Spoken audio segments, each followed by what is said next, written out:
see it tied back a little sooner maybe. Okay, so like staying on topic. Yeah. Okay. A little bit, and so, and I asked why it was that who were you coaching, because I also would want to see maybe a visual in the background that has like a visual of it, or maybe a slide that comes up.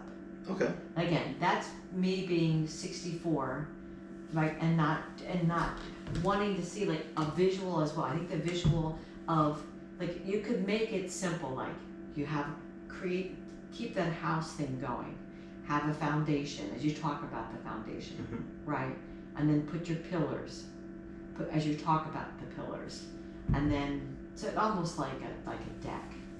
I don't know if that would wreck the vibe you're going for. No, I don't think so. But it doesn't have to stay up there forever. It can kind of flash on, and that'll spark somebody's brain to stay engaged in a different way. Usually when I'm doing it, I am an Excel sheet open, like a Google sheet. Okay. Do you want to do yours? What, my Mind Palace? Mm-hmm. Well, not right now. Okay. No, It yeah. helps me practice. Oh, it's up to you. I mean, Yeah. I figure you want I to. would think it would be fun. Okay, well, we can, but let me finish this. So you were saying about having a spreadsheet? Yeah, you usually have a spreadsheet open, and I'll share it with the person, and we're both filling out at the same time. Okay. So I'll have like the foundation, what the foundation is, and then I'll do like 4 or 5 lines under, and then go over the pillars, and talk about the pillars and why they're important, and then start filling in the walls, right? And then start filling in the rooms and what the rooms mean. Everybody's gonna have a different house, a different Mind Palace, and then whatever the roof is, whatever the roof symbolizes, and then things outside the house. Okay. Yeah, so usually in the first session, we get the foundation and the pillars. Okay. And then on the additional sessions, we go into the walls and building the different rooms and then things on the outside. Okay. Yeah, because you only get 30 minutes. Yeah. Typically. Yeah. Sometimes it's an hour. It really depends on who I'm talking to and how much time we have.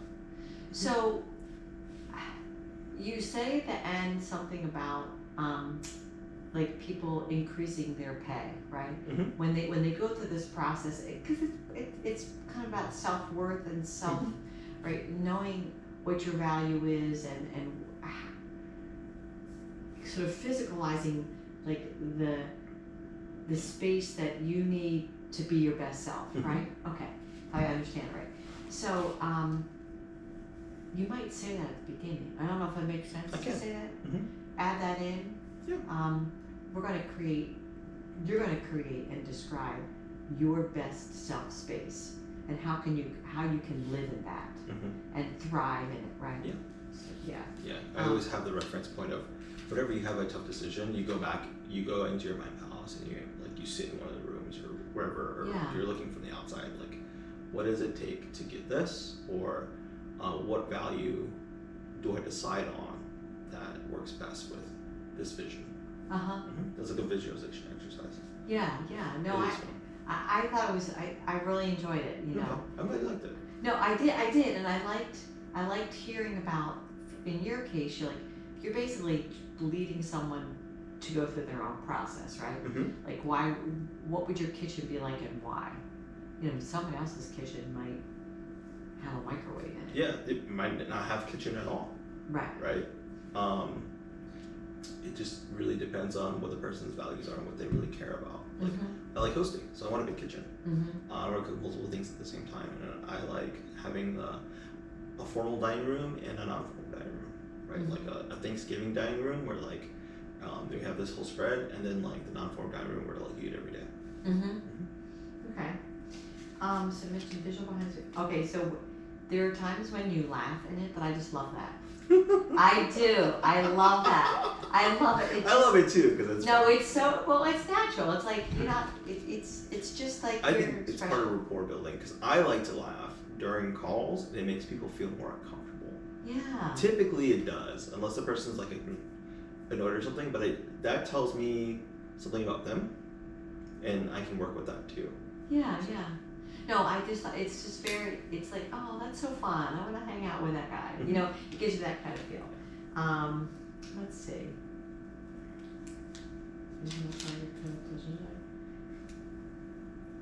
So I mentioned that I thought your voice sounded caring and empathetic. Mm-hmm. You know, so in terms of equality. So in the were you this is where I wondered about like where your eye gaze is going in terms of, because right now we're having a conversation and I feel like you're looking at me. I can imagine, okay, this was something you're putting out on YouTube for anyone to randomly look at. Does it feel weird to you to like look into a camera to like no one, as opposed to in a call when you're having a conversation? No. So when I'm recording, I'm looking at myself on Zoom. Okay. Yeah, so like that's a Zoom recording, because for some reason, whenever I use Loom, the other software, it doesn't let me blur my background. Okay. Unless I'm like sharing my screen, and that's a feature request I'll ask them for. I think I've already asked them for it. There are certain things that annoy me about them. Excuse me, but the Zoom, I'm looking at myself talk. Okay. I just wondered if you. I kind of wanted to see you look more at me as you were talking to me. Okay. So I don't know, like if you're looking at the camera. Yeah, my camera's like slightly up, right? All so those cameras are weird. Like I know on mine, like if I'm on a call with someone, if I actually want to have them feel like I'm looking at them, I have to look over here. Yeah, it has to be angled. I gotta look at them here, you know? So maybe try that and see if that gives a different vibe. And that's where that was part of what made me wonder if, like, okay, so again, this is me again being 64. Like, okay, is that how people are on screen? Is that what they'd rather see? You know, yeah. And you know that better than me, what people like want to see. But like I know when I'm talking to somebody on the screen, or sensing that they're talking to me in some type of a setting, I prefer like the eyes to be more direct, like we're having a conversation. Eyes to person. That was it. Okay. And I thought, you know, were the other ones? The first ones? I'm sorry, I was trying to start the camera. Yeah. I was saying, I was asking about your target coachee, and you described that as a younger tech person. And maybe have visual behind your screen that you can share, do a screen share at some point about like the house, just like flash it on. And it could be kind of fun. Yeah, it could be cartoonish. I'm looking to get an editor to do that. So I'm in the part-time YouTuber Academy, and they talk about having a good editor make or break your video. Okay. And there are other things like getting the script together, getting the editor together, because there are a lot of pauses. I've got feedback on that too. Yes. There are pauses where I'm thinking. You can edit that out, and it's pretty quick to do and easy to do. And I personally don't like editing. I'm a very what you see is what you get person, right? And that is part of my authenticity. So I just like posting that with the ums and ahs and like the thinking about it, and it's okay to think about stuff. But for more polished videos to get better attention, because people say like it breaks the concentration of somebody, and like for YouTube you want the eyes on screen the whole time. And that was part of it too. I was like, where our eyes are looking. 5 seconds. You have 5 seconds to have that person continue to watch the video. Otherwise, it's 5 to 8 seconds. Wow. Yeah, that's how fast. So, but if they've already started, and then if you're looking, thinking and look away, does that cause them to stop watching? I don't think so. It could. Depends on the viewer, right? It depends on who you're talking to. Yeah. Right. Those would be some of the. I think an occasional one of those might be like, oh, he's thinking.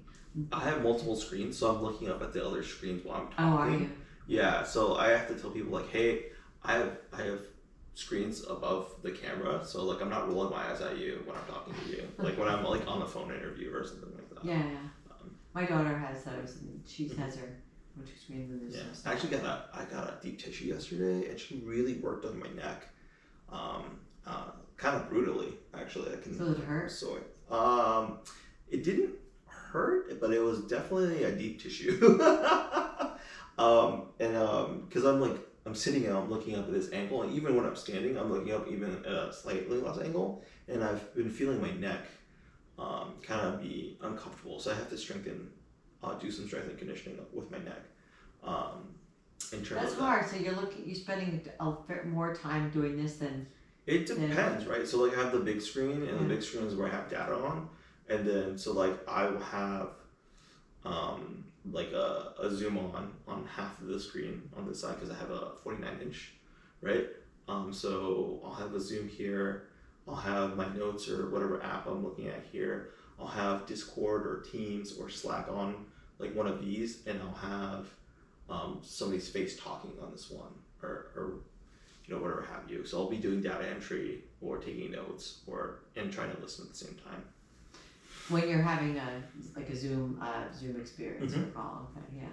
Yeah, even when I'm not, when I'm doing paperwork or I'm playing video game or something like that. Yeah. I've realized that the 49-inch screen, as cool as it is not the optimal thing for me.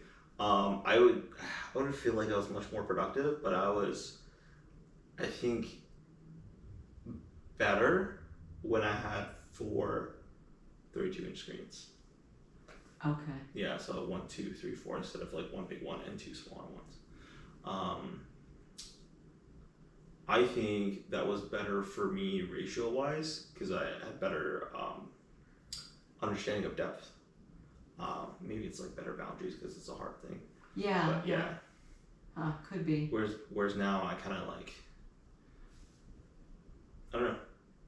No, it's hard to separate the content on. I think so because like it snaps better on different screens, and it was easier for me to do things shortcuts keyboard wise very quickly on the different screens because I could just assign something to a screen and it'll automatically go full size on one screen. Whereas like the 40-inch one it's a different workflow.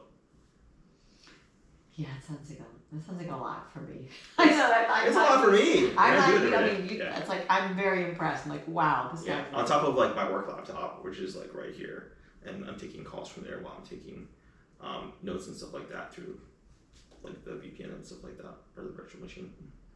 Okay. So, but when you're creating a video, when creating a video, it's just one on. Yeah, it's just that screen. Or having like a coaching chat time with somebody. Yeah, I'll have my notes in front of me. Sometimes notes will be this like here, here or here with the video like right here, and then just talking to somebody so it looks cute, right? Instead of snapping the person's video to the center. So I have to play with it and do a live call with somebody. I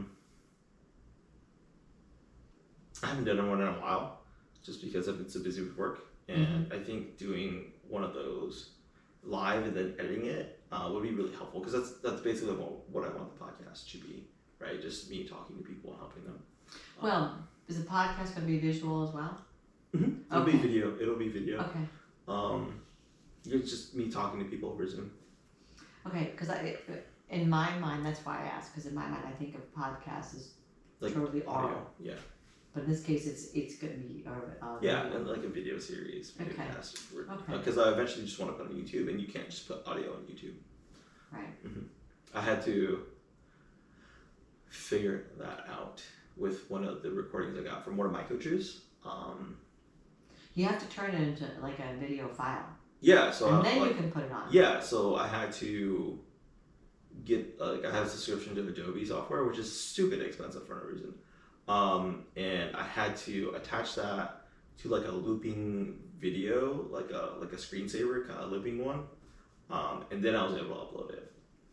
And that probably took like 15 minutes to do itself, but it took me like an hour to figure out what software do I use, how do I access this, where do I get this background from, blah blah blah. Yeah.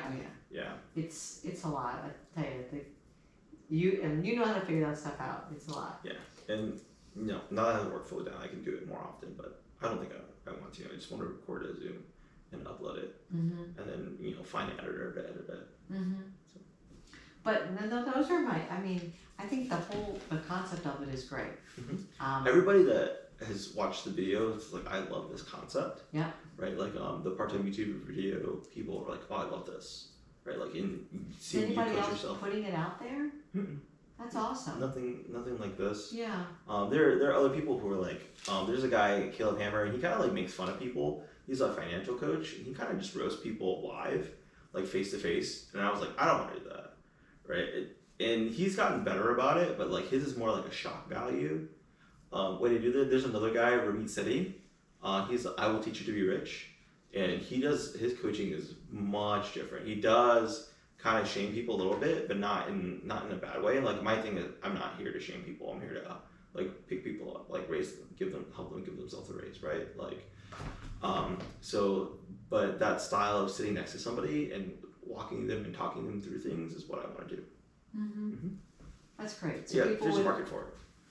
I can, and you can take anybody anywhere. I can do it from anybody anywhere, right? Mm-hmm. I can do it for a 5-year-old kid, right? And I think it may be easier with kids because they have a better imagination, and do adults, right? Usually it's people between 25, 35 that we're working with, and they have a established career, or they're trying to get into a different tech role. Okay. So what do you want to work on today with that? I don't know. You want to build your mind palace? I'm fine with that. I don't mind doing it. I want to make sure you're getting the benefit of, my time and attention in the way you want. Yeah. So, I mean, I could play with building a mind palace. I like doing that. Because Okay. you give me live feedback. You're really good at giving me live feedback. Oh, okay. Well, that's good. I'm a good feedbacker. That's what I do. It's good. That's right. All right. So to go through like the steps that you did, or I'll just let you. Yeah, I mean, what would you think your mind palace would look like? Would it be a physical place? Would it be a mental place? Do you know where it would be?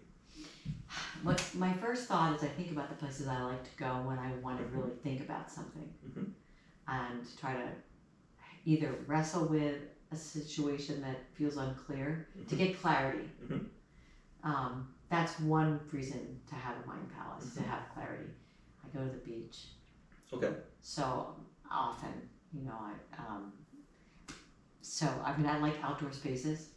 So a house like to be enclosed would be probably not my first choice. I'd be in an outdoor setting. Okay.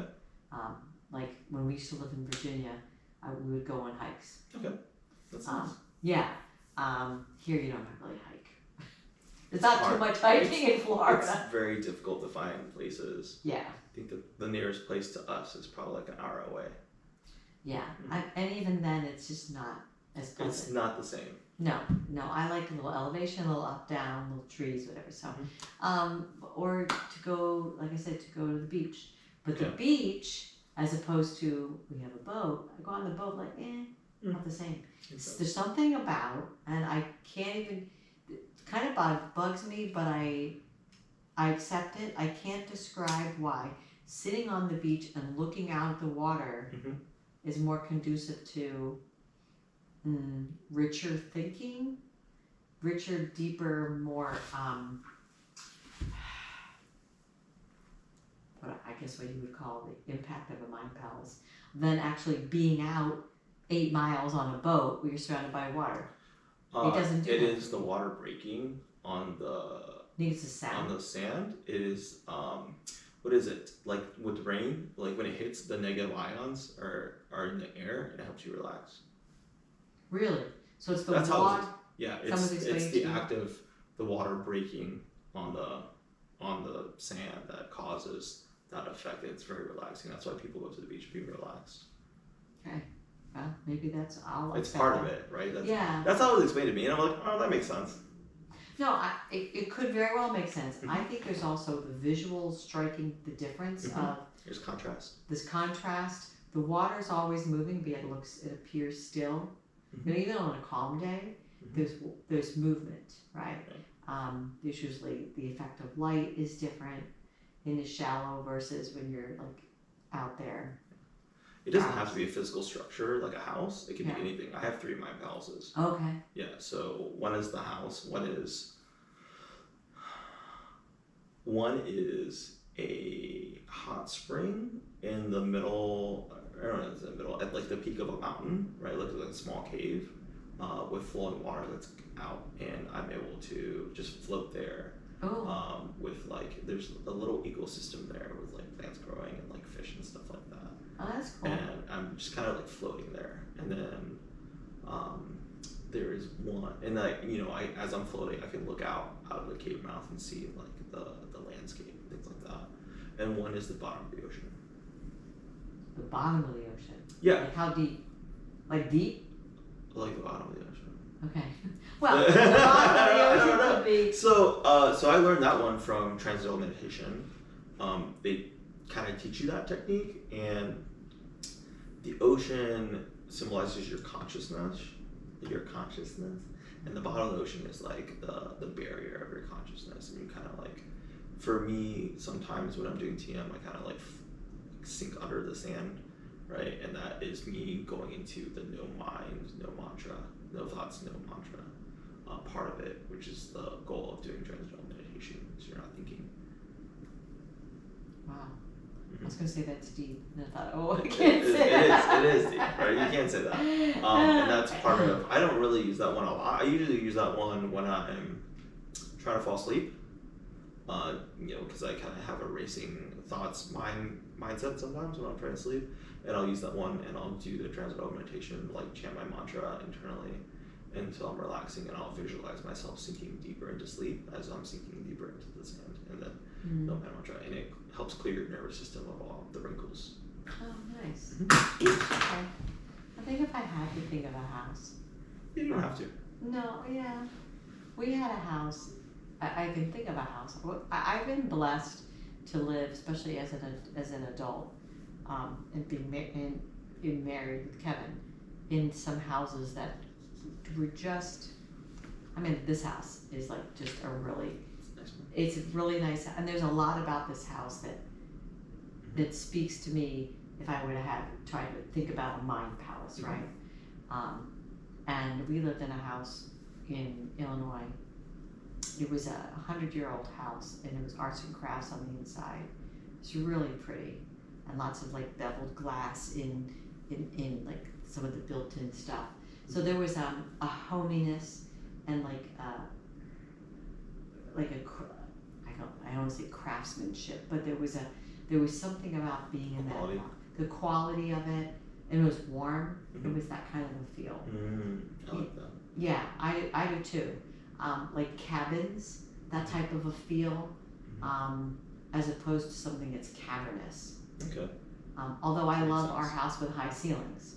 Like I go into houses that are more typical 7-8 foot ceilings, and I feel like I'm doing it because I'm used to living in a big house with 10-foot ceilings all the time. Yeah, I have that. I have like a 7-8 foot ceiling. Yeah. But I lived in houses with like 6. But I think to get to the mind palace thing, it's not so much about the physical, like a physical like depiction of a house. Yeah, it's a representation. It's a representation, right? And I think the metaphorical piece of it, if I were to say what that, like the foundation would be, as opposed to the pillars. Because I think about the pillars. I think the foundation. I can't help. I'm still thinking about material. Yeah, it can be a material. It can be a material. It can be anything. I think it would be like stones that were surrounded and filled with concrete around them. So just like a concrete slab. No, that I would want something that was like brought in from the earth. Okay. That had solid fill around it, because the thing would be organic to the place. Okay. Do you think it would be a specific type of stone or multiple types of stone?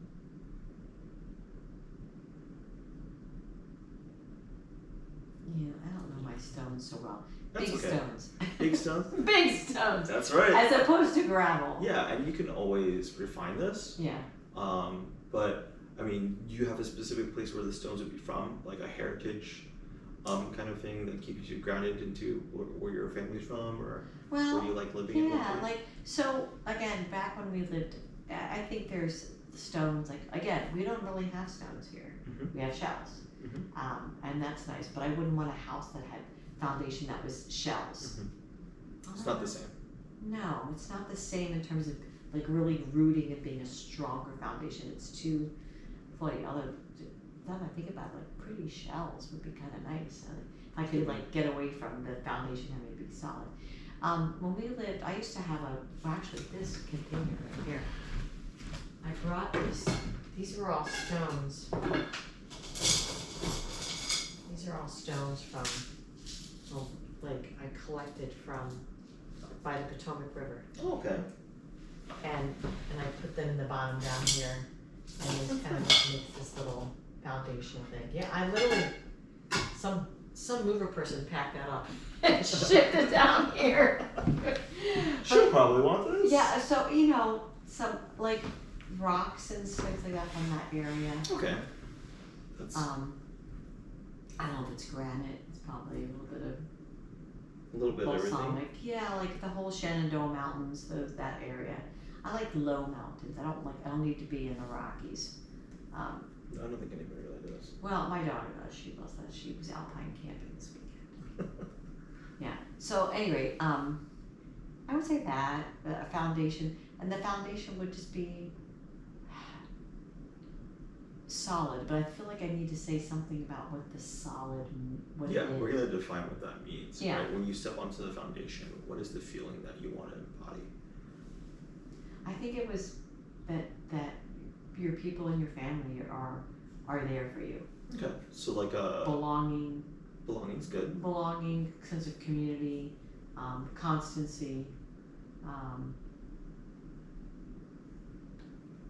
It doesn't have to be one word. You just have to be able to understand it. Presence, people who are available. I was gonna say security. Security, yeah, security's good. And then I think the pillars and stuff. Just FYI, by the way, I have a student who's coming sometime, probably a little after 5. Yeah, it's fine. So I told her that I kind of look some of that stuff. Oh, she tends to come early, but so she can hang out. So the pillars would be, for me, would be like laughter in the household. People having, people enjoying each other and having fun. It's like, or silliness. Not taking themselves too seriously. How would you put that into one word? In one word? Mm-hmm.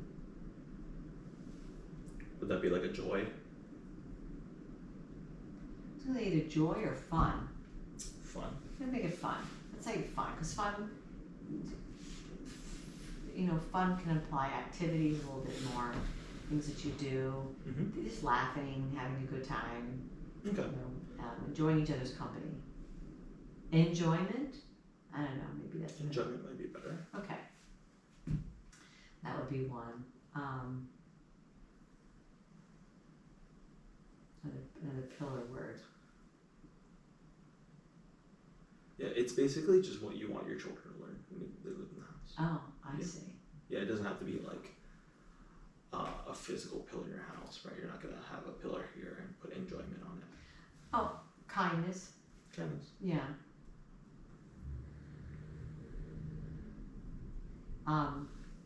Support or helpfulness. Okay. Cooperation. I'm not sure what that. And I mean, like helping each other to do things what need to get done around the house. Could be, food prep. It could be chores. Creating, kind of being responsible to each other. Community. Community, yeah. That's enough, right? I think so. 3 to 5. Yeah, 3 to 5. I mean, it took me a long time to get the 5th one of legacy for me. I mean, because I initially had 3, and then I added finance because I was like, oh, terrible with this. I need to make this like a non-negotiable. And then legacy I added later, so it doesn't have to be, be all end all, right? And you can change them, but it's something that would take a lot of like thought to change, right? That's why we have the walls, right? The walls are the negotiables. Okay, so the walls are the next part, Mm-hmm. the negotiables. Yeah, and the walls are what connect the pillars together. That's where I would probably put like the finance piece, Okay. like, or like, I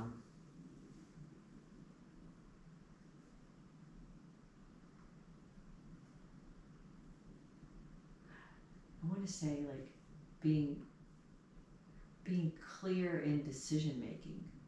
Decisive. Decisive, but in a way that you can share. In other words, like again, in a way that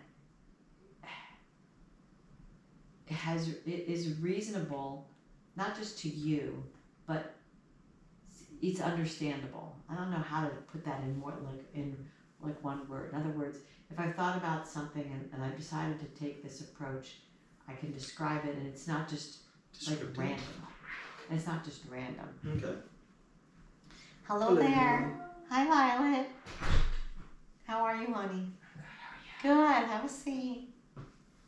What for? So, making our house. I don't know how to describe that. Let's call it decision making. Okay, decision making. Okay. Yeah. Understandable. It doesn't have to be one word. Okay.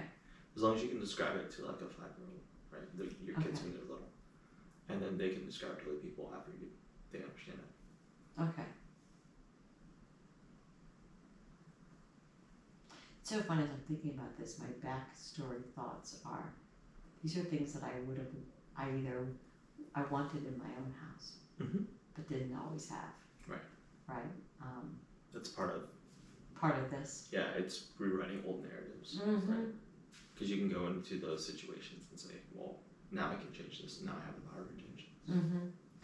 And one of the reasons I always hated as a kid, it was more from my mother than my father. My father usually didn't have this, but my mother would say, the reason something couldn't happen or couldn't happen was because I said so. I hate that. Absolutely hate that. That means nothing to me. Yeah. That gives me no feedback. It doesn't tell me. Yeah, it's not an actual thing, right? It means I'm done. It basically means I'm done with dealing with you, and I have some level of authority. So I'm going to act. I'm going to use it. Yeah. And this is what it is. Yeah. I don't like that. Yeah. And I don't really think my parents ever did that to me, but I've seen it, and I've had teachers do that to me, and I'm like, now I respect you less. Yeah. Yeah. Yeah, that's what happens. All right. So what do we have? How many walls do we have? Just the one. Oh, just the one decision making. Decision making. All right. You know, these are negotiables, right? You can have as many as you want. Okay. Oh, gratitude. And then maybe playfulness.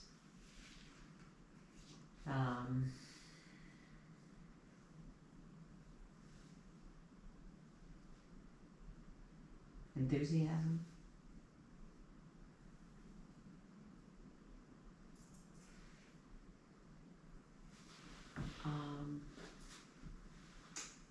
How do I want to say this?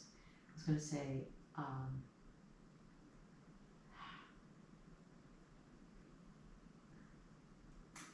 understanding the process, I'm sort of responding to my things I just said. In other words, I can be all excited and enthusiastic about something. Okay, now how are you going to make this happen? So Framework. Okay, framework could be that, or just like understanding how do you bring this to life? And you may not know, but at least you have to think about that. Otherwise, it's just pie in the sky. Having a path, maybe. I don't know. Yeah, a path. Maybe my path is part of the outside of my house. Yeah, it could be. For sure. Yeah. Do I have enough walls? Yeah, you can have as many as you want. You got one, you got it done. That's good. And then I need a roof, right? Okay. And the roof was one basic concept. The roof is just like a concept of whatever keeps you protected from the weather, or things that it's like a shield. something that keeps you safe or something that invigorates you. Like I said I had the Solar City roofs. Some person said the roof is Envision. Other people have the roof. I have to go back and look at the different sheets I have, but yeah, pretty much everybody had different roof. So roof, don't think about material at all. Think about. Yeah, I mean it can't be material. Somebody had the roof as obsidian. Okay. Mm-hmm. I would say it's more like dreams. Okay. Dreams, goals, desires. Not desires so much. That's right. Dreams, goals. Dreams, goals. Things you want to do. Mm-hmm. That's good. Yeah. And then. But this is cool. I feel like this got kind of making like a picture of like my best self. Mm-hmm. Yeah. Yeah, that's the person that steps up, right? When you step in, you're your best self. Everybody that comes in with you, right, and comes to visit you, they're also their best self. Mm-hmm. Mm-hmm. All right. So is there another part I still need to do? Like what?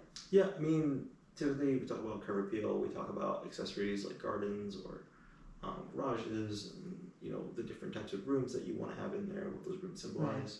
And then we go over and define what the pillars are. Like, how do you explain this to a 5-year-old? It's those things that those children are going to grow up learning, and what they're going to go into the world also teaching the world. And then when their friends come over, they're also going to embody those things. That's cool. Mm-hmm. That's the concept. Yeah, I ran through mine really quick because I was like, well, I don't want to make it too long, but I also want to explain it to capture people's. No, and I think that was one of the things that makes the video effective, is that you do explain it. Because if you were just to describe, oh, you're gonna do this, and then don't share what it is like for you, it's not nearly as impactful. I mean, I was pretty relative. I wasn't thinking about it for myself while I was watching, because I was trying to take it in and think about it like as from a feedback standpoint. Okay, what is this saying? Is there a way that this could be more clear? I was looking at it more from a constructive eye rather than what would I do with this?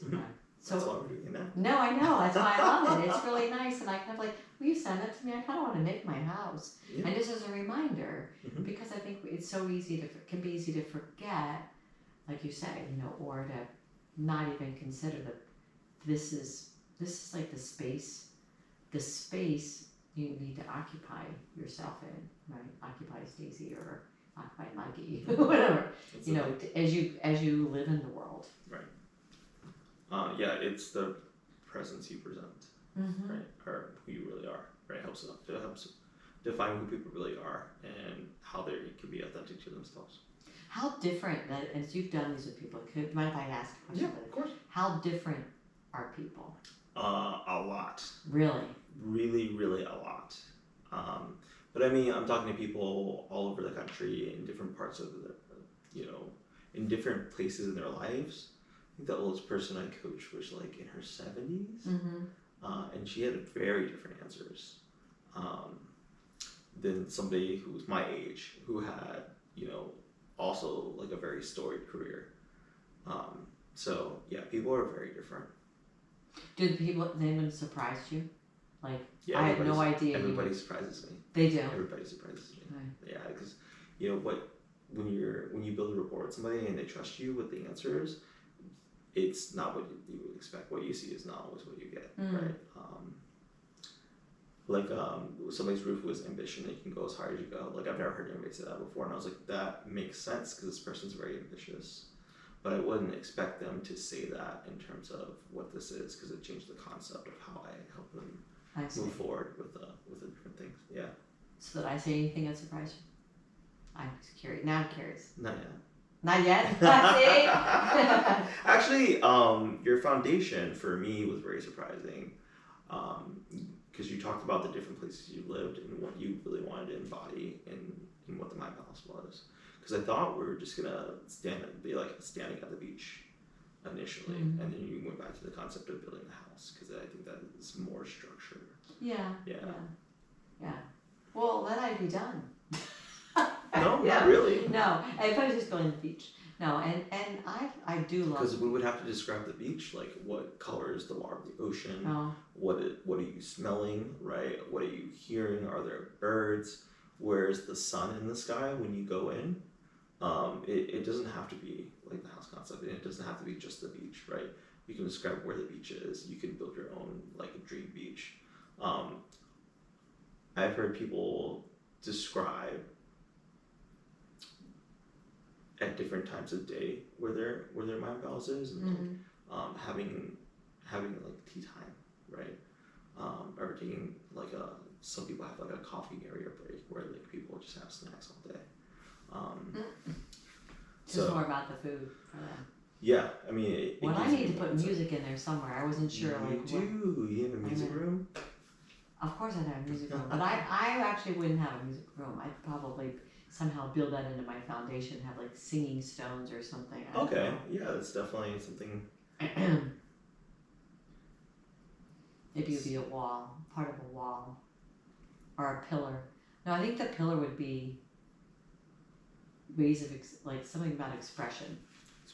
You know, like whether somebody, not everybody is musical in expression, but that there would intentionally be a means of self-expression that could be purely just for fun or enjoyment or artistic, or etc. It doesn't have to be, you know, something that's telling you how to make this project. Ways that somebody can communicate outside of work. Yeah. Okay. Yeah. Maybe that's a pillar. Yeah, I could. That to me, that would actually be a pillar. Yeah. As opposed to a wall, because I would consider it like something like a non-negotiable. Like everybody has to learn this. Okay. That's helpful. Yeah. I will send you the sheet. Oh, okay. Yeah, so you I can might make my house. It'd be fun to kind of. Do you ever have people like make them? Like once you've done it, like if you had to construct it with different materials. I guess we could. I don't know if that would be next step. Like you physically build it for somebody to live in, or like. No, not to live in, but like make a model of it. Like as an. I do have a 3D printer. I could probably do that. No, I haven't really. It's because it's conceptual, like in the mind's eye. Because, I mean, the next step would be like building the ideal office space, and then what the commute is from the home to the office space, and like, and that's more of like a time management, like what you do in between, the times between work and home life. So, no, that's a great idea. I could definitely. But somebody may want to do that. Yeah, I mean that could help to like put them in that mind space even more. You can just look at it, right? Like I have I have a wind jar on my desk, right? And it reminds me like I am definitely winning, right? Like I am a champ and I can do all these things. Yeah. Those are not the words I use normally, but we're a play company. So so like having something like a 3D printed space or like a space like a diorama that somebody builds. That could definitely be helpful. That's something I could suggest for people. That's there was a remember a project that one of the art teachers at the school I used to teach at always had the students do, and they would build. And it was they used clay, and they would make like kind of like a fairy house essentially. Okay. But because you could easily make a slab and then you put a roof on top, and then they would make the creature, the whole look of it, what it would be. Okay. And that's like their special space. Okay. Like fairy house. Yeah, that's it. So yeah. Do we have time? A couple more minutes, yeah. Okay. I mean, what other rooms would you want? Other rooms. Yeah. Oh, I would also have a kitchen. I have a kitchen for kind of similar to what you said, for entertaining, for cooking, for people making food together, and I have a cozy room, like a room with like this with a fireplace that we never use, but just a feeling like a warm room, where you just want to like just sit and enjoy. A nice bathroom,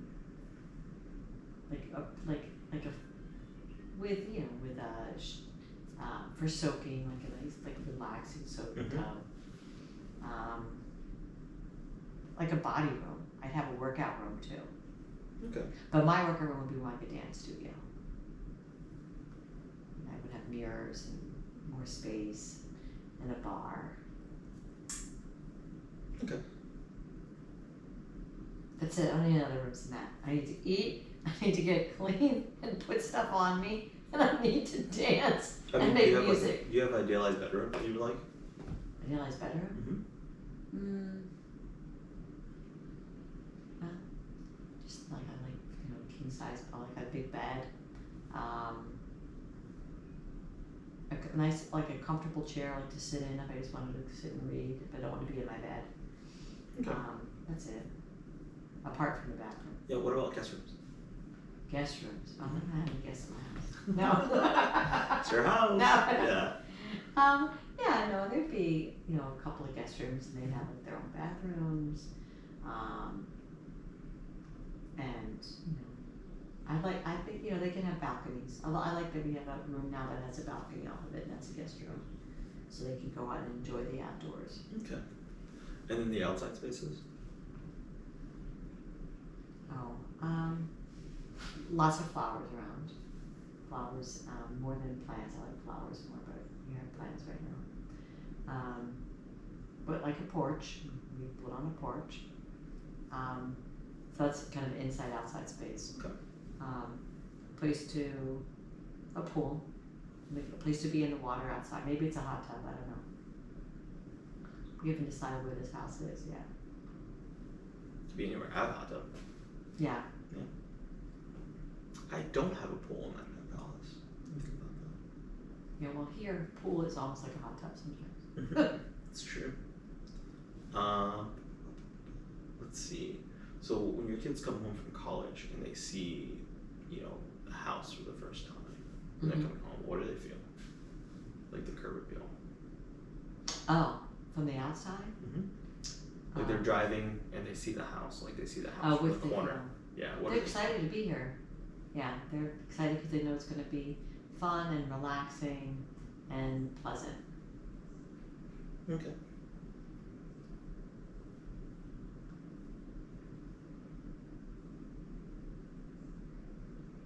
That works. Yeah. Is there anything else you want to cover?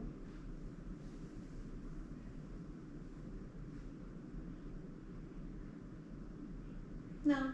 Okay. At least not now. I think of more. Okay. Yeah, I'll send you the sheet. Okay. And then you can fill it out however you like, and you go from there. I mean, it was really fun. You enjoy doing it? I love doing this. Yeah. Yeah, I like people, and I like learning about people, and that's part of why I want to do coaching more, more. And I just think people are really interesting. That's why things always surprise me. And I'm like, oh, I didn't think about that. Like it's a learning experience. Mm-hmm. And you can always go back on to any of these things and be like, oh yeah, right. And because I think this is part of becoming your mentor, you don't need other people's input, right? If you want to make a decision, this is how you become firm in that decision. You can look at one of the pillars and say, yes, this fits this pillar, right? Absolutely, and it's a non-negotiable. So I'm not going to have to argue with you about it. I'm going to do it. No, it makes sense. It's great. I think you've got good stuff to share with that for sure, for all kinds of people. Everybody can use it. Yeah. And I think if you want to help a billion people, right? Like there's a guy named PJ Manis. He's like, if you want to be a billionaire, help a billion people, right? And I just I think this has helped a lot of people. And it takes 30 minutes maybe, right, to get the bare bones stuff done, and it's very palatable because everybody likes talking about themselves, right? Well, then you have to figure it. I think that you get follow up and you think, what are action items and how does this fit into what's going on with you right now? All that kind of next level of that stuff. Yeah, that's definitely one of the things that happen. The other one is building a pro-con list and what you want to see in roles, right? In the next job, right? Like I do for I have people list out all their jobs, right? And one thing they really liked about it and one thing they didn't like about it. And all right, circle the things you liked about it. These are the things you want to see in the next role, and these are the things you don't want to deal with, right? So it's a yes, no, and then there are maybes. So now the one that you shared with me, have you posted that? Are you going to? Are you gonna? It's on YouTube. Oh, it's on YouTube now. Okay. Yeah. Right. That's all. Well, thanks. That was very cool. Well, I have an idea. Okay. I would like to take you for lunch sometime and talk to you more about starting to do more work with other podcasters. Mm-hmm. So, is that generally a free time for you? Lunch? Maybe. No, depends. Depends on the day. It depends on the day. I can make time. Alright, to but do it. I just have to know what day so I can block it out. Okay. Because people like to throw stuff on my schedule during lunch. Like today, somebody threw at 12:30 on my schedule at like 8 this morning. I was like, well, I'm not even awake yet. So. Well, I'll reach out to you. Yeah, I'll just later have to on. block it out and say I can't go. Yeah, if any days next week you think that might be good. Every day next week. I'm Is typically open. good or not good? It's good. I'm Okay. typically open between 11 and 1. Okay, that's good. We can find a day. Yeah. And then, because that's I'm gone for 2 weeks and I want to be thinking about this. Okay. Yes, doing a little trip. That sounds fun. Where did you say you're going? You're going to DC? Well, DC tomorrow. Okay. But then, the Saturday of Labor Day weekend, we're leaving to spend 2 weeks between Italy and France. Oh, fancy. Yeah, fancy. Yeah, somebody from my team was just in Italy. Italy and France.